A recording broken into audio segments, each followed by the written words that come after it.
Absolutely colossal breaking news here for you. So right now, Donald Trump is doing a press conference with Benjamin Netanyahu at the White House. Benjamin Netanyahu, of course, has an ICC arrest warrant out for him. That's the International Criminal Court for war crimes and genocide in Gaza. So first of all, this guy shouldn't even be able to step foot in my country. He should have been arrested the second he got off the plane, because if we give a shit even in the slightest about international law and human rights and justice and the United Nations and the Nuremberg Tribunal and the Geneva Conventions, this man would never see the light of day again. So Trump is doing a press conference with him, and he says something absolutely earth-shattering here. So Trump declares, and I quote, "The U.S. will take over the Gaza Strip." Trump on sending U.S. troops to Gaza, quote, "If it's necessary, we'll do that. We're going to take over that piece, and we're going to develop it." So what he's saying here, to make crystal clear for everybody, is we're going to do imperialism. That's what we're going to do. Make imperialism great again. That's what he's saying. Now, he's recently, as you all know, he's been warmongering with Denmark, Greenland, Panama, Venezuela, Iran, Mexico. Very long list of countries he's been warmongering with. And it looked like old school 1800 style imperialism. Now, it's not just empty threats. It's not just will he do it, will he not do it. He outright is admitting and saying that the U.S. is going to take over the Gaza Strip, which in layman's terms, in reality-based terms, what that means is we are going to steal the Gaza Strip. We're going to steal it. That's not our land. That's not Israel's land. That's not the land of the international community. That's the land of the people of Gaza. That is what's supposed to be a Palestinian state. That's what it is. And so for him to come out and say this, we've entered a new super dark chapter in American history where we have regressed colossally. I've been a very staunch critic of Dick Cheney and George W. Bush and their warmongering, their illegal wars in Iraq and Afghanistan, and all of that. What we're looking at here, ladies and gentlemen, is a step above and beyond. This is George W. Bush and Dick Cheney on steroids. That's what we're currently witnessing. Openly saying we are going to steal the Gaza Strip, we are going to occupy the Gaza Strip, and he said we're going to develop it. Now, by the way, there's a lot of business deals between Trump and the Israelis, and Trump and the Saudis, and Jared Kushner and the Israelis, and Jared Kushner and the Saudis. So when Trump said day one in the Oval Office that, hey, they got some great beaches there and they got great weather, I mean, it would be great to, do some work over there and clean it up and maybe get some beachfront property. This is basically what he was saying. And now that has come to fruition. That has come to fruition. If you are a U.S. soldier and you are about to be deployed to Gaza, you should resign. You should resign and say, hell no, I'm not going to partake in 1800-style imperialism. I'm not going to steal the land of innocent people, men, women, and children. We're talking about 2.3 million Palestinians in Gaza. That's what was there. Now, who knows how many are there, because it's possible hundreds of thousands were killed by Israel. Women, children. And then now Trump is just coming out saying it. We are going to, I'll give you the exact quote, "We will take over the Gaza Strip." So Donald Trump is doing Benjamin Netanyahu and Israel's dirty work for them. Saying, yes, the U.S. military will act as your military. We'll send our troops over there. We will occupy it. We will clean it out. We will build it up. All with no input, no say whatsoever from the people whose land it is. The Palestinians who are there. Imagine for a second somebody did this to you and me. Somebody did this to us in the United States of America. Whatever country, if Australia did it, or Iran did it, or Sweden did it, or Malaysia did it, or China did it, and they decided, we're gonna, quote, take over the land of the United States. And if it's necessary, we'll send our troops. We're going to take that piece and we're going to develop the United States. We have no right. No right. They have taken us fully and completely back to the days of might makes right. There is no more international law. There is no more Geneva Conventions and Nuremberg Tribunal. The International Criminal Court is a gnat on their ass that they fucking flick away. What we're looking at here is a very, very dark chapter of history. Nobody should allow this to stand. All the soldiers who are going to be deployed there should resign and say, never in a million years would I do such a thing. This is immoral, this is unethical, this is illegal, this is unconstitutional. Every single general should say and do the exact same thing. He should be able to get nobody to do this dirty work. This is a true moment of conscience right now. This is a true moment of conscience. Are you going to stand up and speak out and tell the truth and not allow us to do blatant barbarism and savagery? Or are you going to go along to get along and shove your head in the sand and say, hey, I was just following orders? Quote, the U.S. will take over the Gaza Strip.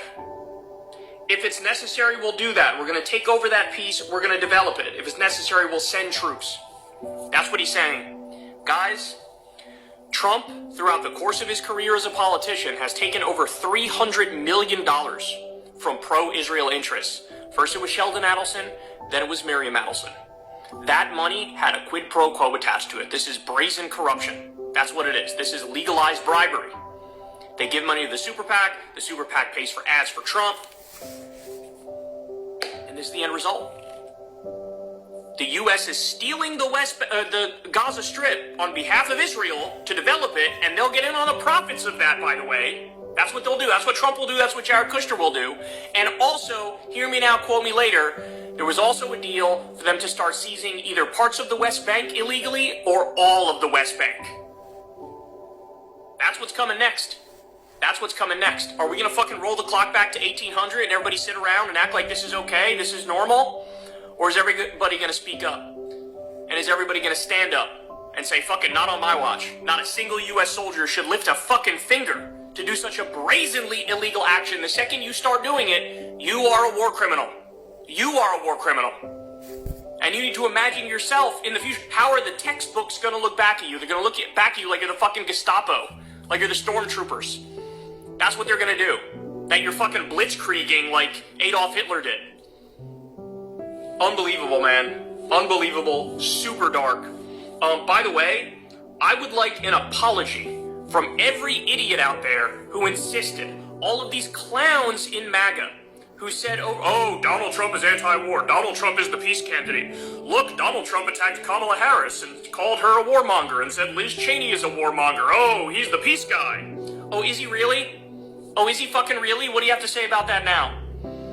Because again, they had to shove their head in the sand and ignore his entire first term. They had to ignore the increase in drone strikes of 432%. They had to ignore that he kept us in Iraq and Afghanistan even though he said he was going to get us out.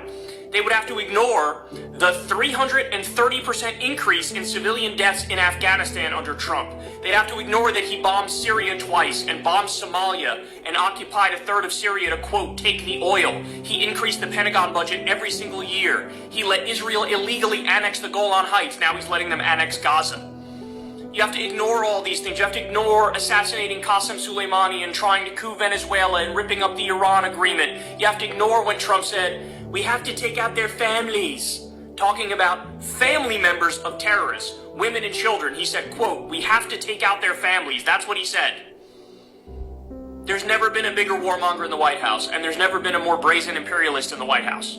And this is so far above and beyond anything else we've ever seen in the modern day and age. Things have been bad. Things have been bad, and there's plenty to condemn all around.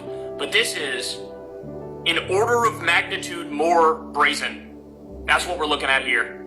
So again, are we all just going to sit back and watch this, or is everybody going to speak up? And is everybody going to say, not on my fucking watch? And God damn it, if you're a U.S. soldier who's given any role in this nonsense, you say fuck no. Are we really going to let the Israel lobby and Benjamin Netanyahu run this country into the fucking ground? By the way, they also want to start a war with Iran. They also want U.S. soldiers to fight in a war with Iran, because Israel's always wanted to topple Iran. How many wars do you want to start before your term is over? We know you want to take Panama. We know you want to take Greenland. We know you're warmongering with Denmark. We know you're warmongering with Mexico, and you want to invade Mexico to go after the drug cartels. We know what you want to do. Create the tech native America and make Canada part of the U.S. and Mexico part of the U.S. I've never seen a bigger warmonger in my entire life. Ever. How many countries do you want to start a war with? How many countries do you want to illegally occupy? I am fucking at a loss for words. I'm going to read it to you one more time. Trump declares, quote, the U.S. will take over the Gaza Strip. Again, can you imagine? Iran says, we're going to take over the United States. China says, we're going to take over the United States. We're going to take Alaska. Whatever it may be, right? Could you imagine what the reaction would be? We have no right. This is stealing land. This is imperialism through and through. And it's not even fucking subtle. It's not even masked. There's no veneer of seriousness or process or human rights or law or justice. And Trump said on sending U.S. troops to Gaza, quote, if it's necessary, we'll do that. We'll send young American men and women to go die and steal land on behalf of fucking modern-day Adolf Hitler sitting next to him, Benjamin Netanyahu. We're going to take over that piece, and we're going to develop it. Just like Donald Trump has a business deal with the government of Oman, $500 million business deal. He's getting rich off being president. Just like he has a multi-million-dollar deal, we don't even know how much, tens of millions, hundreds of millions of a dollar deal with Saudi Arabia. He's got that too, profiting off of being president, right? Deals with Israel. And now, they want to build condos on the beach in Gaza, so I guess every single Palestinian has to lose their fucking home. No way. No fucking way. This is, I know I say it all the time, but this is a new low. And this is a new level of utter destruction to what's supposed to be international law and justice and human rights. We've rolled the clock back to the 1800s. And the question is, what are you going to do about it? Are you going to sit there and take it? Are you going to stand up and say something? Are you going to protest? Are you going to make calls? Right? Are you going to conscientiously object? If you're in the military and they try to send you to do something vis-a-vis Gaza? It's a wild time, man.